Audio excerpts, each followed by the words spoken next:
नमस्कार, आप city reporter देख रहे हैं। मैं ताबिश कमाल हूं। मेरे साथ मेरे वीडियो जर्नलिस्ट साजिद भी हैं। दिल्ली विधानसभा में आज दूसरा दिन भी ज़ोरदार हंगामा देखने के लिए मिला। जैसे ही उपराज्यपाल का भाषण शुरू हुआ, वैसे ही आम आदमी पार्टी के विधायकों ने हंगामा शुरू कर दिया। हंगामा बाबा भीमराव अंबेडकर की तस्वीर और साथ ही शहीद आज़म भगत सिंह की तस्वीर हटाए जाने को लेकर गया था। आम आदमी पार्टी ने आरोप लगाया कि बाबा भीमराव अंबेडकर और शहीद आज़म भगत सिंह की फ़ोटो मुख्यमंत्री कार्यालय और दिल्ली सचिवालय और विधानसभा में मुख्यमंत्री कार्यालय से हटा दी गई हैं। इसको लेकर के आम आदमी पार्टी ने हंगामा शुरू कर दिया। आम आदमी पार्टी ने आरोप लगाया कि बाबा भीमराव अंबेडकर के संविधान को बीजेपी कुचलना चाहती है और इसीलिए उनकी तस्वीरों को हटाया जा रहा है। हालांकि इससे पहले कल बीजेपी ने जवाब देते हुए कुछ तस्वीरें जारी की थी, जिसमें दिखाया गया था कि बाबा भीमराव अंबेडकर और भगत सिंह की तस्वीरें मुख्यमंत्री कार्यालय में लगी हुई हैं। जब इस पर आम आदमी पार्टी के नेताओं से सवाल किया गया तो उन्होंने कहा कि बाबा भीमराव अंबेडकर की तस्वीर जहां पहले लगी हुई थी वहीं वो तस्वीर लगी होनी चाहिए। उनकी मांग थी कि बाबा भीमराव अंबेडकर की तस्वीर हटाकर जिस तरह प्रधानमंत्री नरेंद्र मोदी की तस्वीर लगाई गई है, उसको तुरंत हटा करके वहीं पर बाबा भीमराव अंबेडकर की तस्वीर लगाई जाए। इस बात को लेकर के बीजेपी ने भी जमकर आम आदमी पार्टी को घेरा। उन्होंने कहा कि दिल्ली में जिस तरह से सीएजी रिपोर्ट आज पटल पर पेश की गई है, इसमें कई घोटाले किए गए हैं जो संविधान की अनदेखी दिखाता है। जो लोग संविधान और बाबा भीमराव अंबेडकर की बात करते हैं वो संविधान को नहीं मानते हैं। उन्होंने हमेशा संविधान को कुचलने का काम किया। आपको बता दें कि आज हंगामा लगातार देखने को मिला, जहां पर विधानसभा अध्यक्ष विजेंद्र गुप्ता ने लगभग 12 विधायकों को एक दिन के लिए निष्कासित कर दिया, जिसमें दिल्ली की पूर्व मुख्यमंत्री आतिशी सिंह भी थी। इस बात को लेकर के लगातार हंगामा देखने को मिला और आम आदमी पार्टी विरोध प्रदर्शन करती हुई नजर आई। वीडियो जर्नलिस्ट साजिद के साथ ताबिश कमाल, दिल्ली।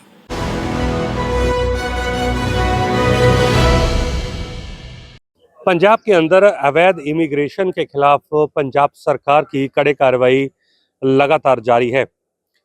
पिछले कुछ दिनों के दौरान हमने देखा था कि जिस तरीके से अमेरिका से डिपोर्ट होकर पंजाब के बड़ी संख्या के अंदर युवक जब वापस पंजाब पहुंचे थे, तो इसको लेकर सरकार की कड़ी आलोचना हुई थी, क्योंकि जो 3 जहाज अमेरिका से अब तक अमृतसर लैंड हुए, उसके बाद एक और फ्लाइट के जरिए कुछ युवक पंजाब आए हैं। उसके बाद विपक्ष लगातार हमलावर है सरकार के ऊपर और उन्होंने लगातार सरकार के ऊपर सवाल उठाए थे। लेकिन पंजाब सरकार ने ये साफ कर दिया था कि राज्य के अंदर अब अवैध इमिग्रेशन की कोई जगह नहीं है और लगातार कड़ी कार्रवाई की जाएगी। पिछले कई दिनों से हमने देखा है पंजाब के अंदर अलग अलग जो अवैध ट्रैवल एजेंट हैं, जो इनलीगल रूप से काम कर रहे हैं, उनके खिलाफ शिकंजा कसा गया है और उनके खिलाफ कड़ी कार्रवाई की गई है, एफआईआर दर्ज की गई है। कई लोगों को गिरफ्तार भी इस पूरे मामले के अंदर किया गया है। लेकिन मोहाली से एक बड़ी अपडेट है। कल मोहाली के अंदर पंजाब पुलिस ने एक बड़ी जानकारी दी है, जिसके तहत उन्होंने बताया कि मोहाली के जिले के अंदर 200 से ज़्यादा जो ट्रैवल एजेंट हैं, उनके खिलाफ लगातार जो जांच है वो की गई। उनके जो डॉक्यूमेंटेशन है उनकी वो चेक की गई कि आखिरकार वो अवैध रूप से काम कर रहे हैं या लीगल रूप से काम कर रहे हैं। तो जो जानकारी निकल कर सामने आई है, अब तक मोहाली के अंदर 3 नई एफआईआर, 3 बिल्कुल फ्रेश एफआईआर जो है वो पंजाब पुलिस ने इन लीगल जो ट्रैवल एजेंट है उनके खिलाफ जो है वो दर्ज की है, उन पर कार्रवाई की है और जिसमें रिचमंड कंपनी का नाम भी कहीं ना कहीं सामने आया, उनके खिलाफ कार्रवाई की गई। 2 और कंपनियों के खिलाफ एफआईआर जो है वो रजिस्टर की गई है। और इसके अलावा जिला अगर अमृतसर की बात करें तो जिला अमृतसर के अंदर भी 80 से ज़्यादा ट्रैवल एजेंटों की जांच जो है वो पुलिस की तरफ से पिछले 3 से 4 दिन के अंदर की गई है। तो हम कह सकते हैं बड़े स्तर पर छापेमारी, बड़े स्तर पर एक तरीके से कार्रवाई जो है वो लगातार पंजाब पुलिस कर रही है। प्रशासनिक और सिविल और पुलिस की जो टीमें हैं वो लगातार इन ट्रैवल एजेंटों के खिलाफ जांच कर रही हैं और जो जो अवैध ट्रैवल एजेंट यहाँ पर काम कर रहा है, जिनके पास डॉक्यूमेंट पूरे नहीं है, वो गलत तरीके से काम कर रहा है, तो उनके खिलाफ एफआईआर रजिस्टर्ड की गई है। तो कुल मिलाकर मोहाली और अमृतसर के अंदर करीब करीब 290 के आसपास ट्रैवल एजेंटों के खिलाफ ये जांच कंप्लीट की गई है। और जो अमृतसर से जानकारी निकल कर सामने आई, करीब 8 ऐसे ट्रैवल एजेंट पकड़े गए हैं जिनके खिलाफ अब कार्रवाई करने की तैयारी की जाएगी, क्योंकि उनके पास जो एक तरीके से वैलिड डॉक्यूमेंट जो चाहिए थे वो डॉक्यूमेंट उनके पास नहीं मिले। तो ये हालांकि 8 कंपनियों के नाम अभी तक सामने नहीं आए, लेकिन पुलिस की तरफ से, पुलिस सूत्रों की तरफ से ये जरूर कहना कि 8 अवैध ट्रैवल एजेंट या जिनके पास डॉक्यूमेंट पूरे कंप्लीट नहीं थे, उनको नोटिस जारी किया गया है। अगर वो डॉक्यूमेंट उपलब्ध करवा देते हैं तो वो बच जाएंगे, नहीं तो उनके खिलाफ एफआईआर दर्ज की जाएगी। लेकिन मोहाली के अंदर 3 जो ट्रैवल एजेंट हैं उनके खिलाफ केस जो है वो दर्ज कर लिया गया है। कल मोहाली पुलिस ने बाकायदा एक प्रेस कॉन्फ्रेंस भी की थी और जो मोहाली के गांव का एक जो लड़का था उसकी कोलंबिया के अंदर मौत हुई थी, क्योंकि 43 लाख रुपए देकर वो डंकी रूट के जरिए अमेरिका जा रहा था, लेकिन रास्ते में संक्रमण की वजह से उसकी मौत होगी। उसको लेकर भी पंजाब पुलिस ने जो है वो मामला दर्ज कर लिया है ट्रैवल एजेंट के खिलाफ और उनकी धरपकड़ के लिए कार्रवाई की जा रही। तो हम कुल मिलाकर हम कह सकते हैं कि पंजाब के अंदर अब अवैध ट्रैवल एजेंटों की खैर नहीं है। आने वाले दिनों के अंदर भी ऐसी कड़ी और बड़ी कार्रवाइयां देखने को मिलेंगी। कैमरामैन निशान के साथ मैं नवदीप छाबड़ा।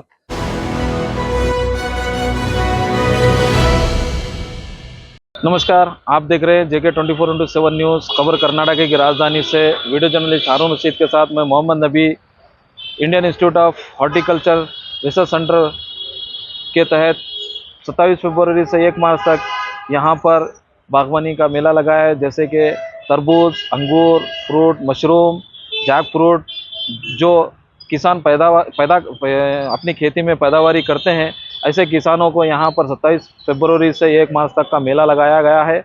इस मेले का मकसद ये है कि जो रिसेंट टेक्नोलॉजी से खेती करना और किसानों को ज़्यादा आमदनी का फ़ायदा पहुँचाना, Indian institute of horticulture research centre की जानिब से जो मेला लगाया गया है, इसका मकसद ये है कि सिर्फ रियासत कर्नाटक के किसानों को नहीं बल्कि पूरे देश के किसानों को इस टेक्नोलॉजी का उपयोग करके इसका ज़्यादा से ज़्यादा फ़ायदा पहुंचाया जाए और किसानों को जो गरीब जो छोटे काश्तकार होते हैं, जैसे कि बागवानी जो करते हैं, तरबूज, मशरूम, जैक फ्रूट, ऐसे किसानों के लिए ख़ासकर नौजवान किसानों के लिए भी यहाँ पर एक मौका रखा गया है।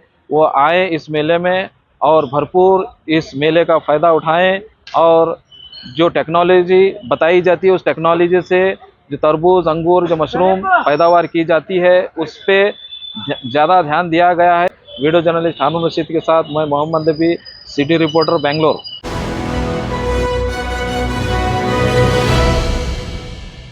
नमस्कार, मैं देव प्रकाश, आप देख रहे हैं सिटी रिपोर्टर। आज राजधानी पटना में देश के राष्ट्रपति द्रौपदी मुर्मू का आगमन सुबह 11:30 पर पटना में हुआ। आपको बता दें कि द्रौपदी मुर्मू का एक कार्यक्रम में भाग लेने वाली थी, जिसको लेकर आज उन्होंने पटना में सुबह 11:30 पर एयरपोर्ट पर पहुंचा। उसके बाद उनका कार्यक्रम जो है पटना के बापू सभागार में उनका एक कार्यक्रम है, जहां पे वो बापू सभागार जाएंगी, जिसको लेकर राजधानी पटना में यातायात व्यवस्था में थोड़ा बदलाव लाया गया है। जिस प्रकार देखा जाए तो वो सुबह 11 बजे से लेकर शाम तक वो 2 कार्यक्रम में भाग लेंगी। पहला कार्यक्रम बापू सभागार में है, उसके बाद एक कार्यक्रम वो PMCH के कार्यक्रम में वो ऑनलाइन उद्घाटन भी कर सकती हैं। आपको बता दें कि राजधानी पटना का ट्रैफिक में आज बदलाव लाया गया है। इस कारण से पूरे राजधानी में थोड़ा जाम की स्थितियाँ बनी हुई है, जिसके कारण आम जनता को भी परेशानियों का सामना करना पड़ रहा है। पटना के ट्रैफिक SP अपराजिता लोहान ने बताया है कि चूँकि राष्ट्रपति सुबह 9:30 पे 11:30 पे आना है, इसलिए आधे घंटे पहले से रोड को बंद कर दिया जाएगा, चाहे वो VIP गाड़ी हो या आम जनता की गाड़ी हो। राजभवन से लेकर कारगिल चौक गांधी मैदान तक किसी भी प्रकार का वाहन पर प्रतिबंध लगाया गया है, जिससे कि राष्ट्रपति के कार्यकोट में किसी तरह की परेशानी न हो। आपको बता दें कि राष्ट्रपति बापू सभागार में फिलहाल अभी कार्यक्रम करके वहां से निकल चुकी हैं और थोड़ी ही देर में वो पटना राजभवन पहुंचेंगी। द्रौपदी मुर्मू कल सुबह 9:30 बजे दिल्ली के लिए फ्लाइट से दिल्ली के लिए रवाना होंगी, जिसके लेकर आज पूरे पटना शहर में यातायात व्यवस्था में थोड़ा बदलाव किया गया है और कारगिल चौक से लेकर राजभवन तक किसी भी प्रकार का वाहन नहीं चलाने का निर्देश दिया गया है। कल राष्ट्रपति सुबह 9:30 बजे जाएंगी, जिसके बाद ट्रैफिक में विधि व्यवस्था को कुछ सुचारू रूप से ढंग से चलने लगेगा। कैमरा पर्सन अजय के साथ देव प्रकाश, JK 24/7 न्यूज़, पटना।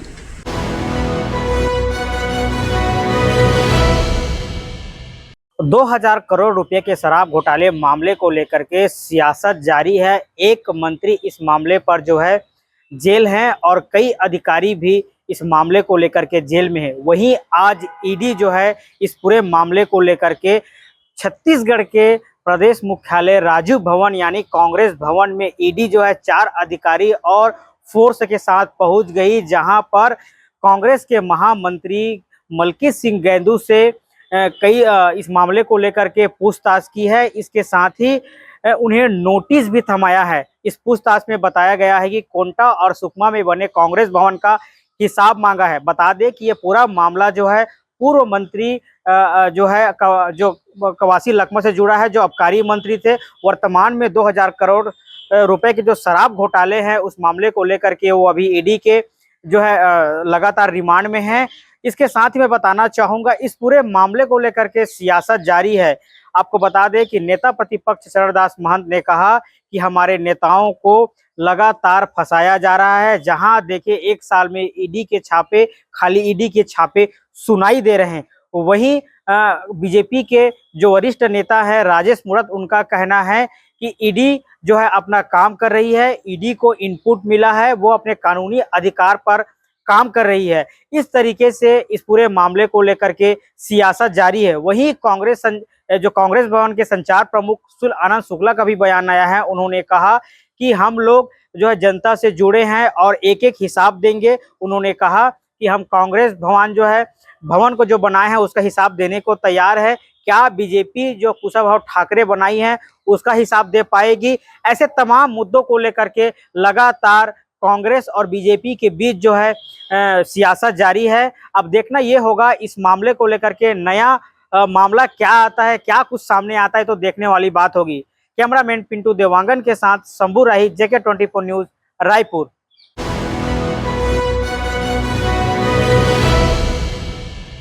नमस्कार दोस्तों, स्वागत है आपका हमारे विशेष प्रोग्राम सिटी रिपोर्टर में। और मैं देहरादून से धीरेन्द्र प्रताप सिंह आपके सामने हाजिर हूँ बड़ी खबर लेकर के। आज की सबसे बड़ी खबर प्रधानमंत्री नरेंद्र मोदी से जुड़ी हुई है। प्रधानमंत्री नरेंद्र मोदी का 27 फरवरी को होने वाला उत्तरकाशी का दौरा रद्द हो गया है। मौसम विज्ञान केंद्र की चेतावनी के मद्देनज़र ये दौरा रद्द किया गया है, क्योंकि 27 फरवरी से प्रदेश के उच्च पर्वतीय इलाकों में मौसम के खराब होने और भारी बारिश और बर्फबारी की चेतावनी जारी की गई है। इसको देखते हुए प्रधानमंत्री कार्यालय ने प्रधानमंत्री के इस दौरे को रद्द कर दिया है। प्रधानमंत्री के इस दौरे के रद्द होने से तमाम जो तैयारियां हैं वो भी रुक गई हैं, लेकिन मुख्यमंत्री पुष्कर सिंह धामी ने उम्मीद जताई है कि मार्च माह में प्रधानमंत्री मार्च माह के प्रथम सप्ताह में ये दौरा कर सकते हैं। आपको बता दें कि प्रधानमंत्री नरेंद्र मोदी 27 फरवरी को उत्तरकाशी के हरसिल और मुखबा के प्रवास पर रहने वाले थे। इसका उद्देश्य ये था कि उत्तराखंड सरकार द्वारा शुरू की गई शीतकालीन 4 धाम यात्रा का प्रमोशन और ब्रांडिंग थी।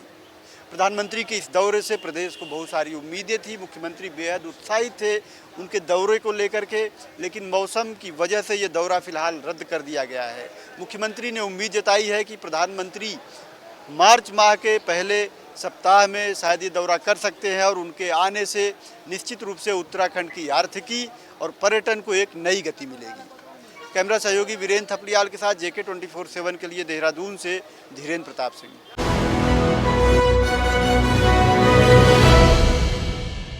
आज विधान परिषद का छठा दिन है, जिसमें ख़ास तौर पे मुख्यमंत्री योगी आदित्यनाथ ने विधान परिषद में बजट के ऊपर जो मेन बिंदु थे उसका विस्तार से, ख़ास तौर पर अभिभाषण जो गवर्नर साहिबा ने पहले दिन दिया था उस पर विस्तार से चर्चा की और विपक्ष के सवालात के जवाब दिए। और कुंभ को लेके जो कटाक्ष कल किया था योगी आदित्यनाथ ने विधानसभा में, वही विधान परिषद में दोहराया है। ख़ास तौर पे विधान परिषद के नेता प्रतिपक्ष बिहारी लाल यादव ने बहुत से सवालात खड़े किए योगी आदित्यनाथ के अभिभाषण पे, मगर कहीं तरीक़े से सरकार अपने आप को फंसाते हुए नज़र नहीं आ रही थी।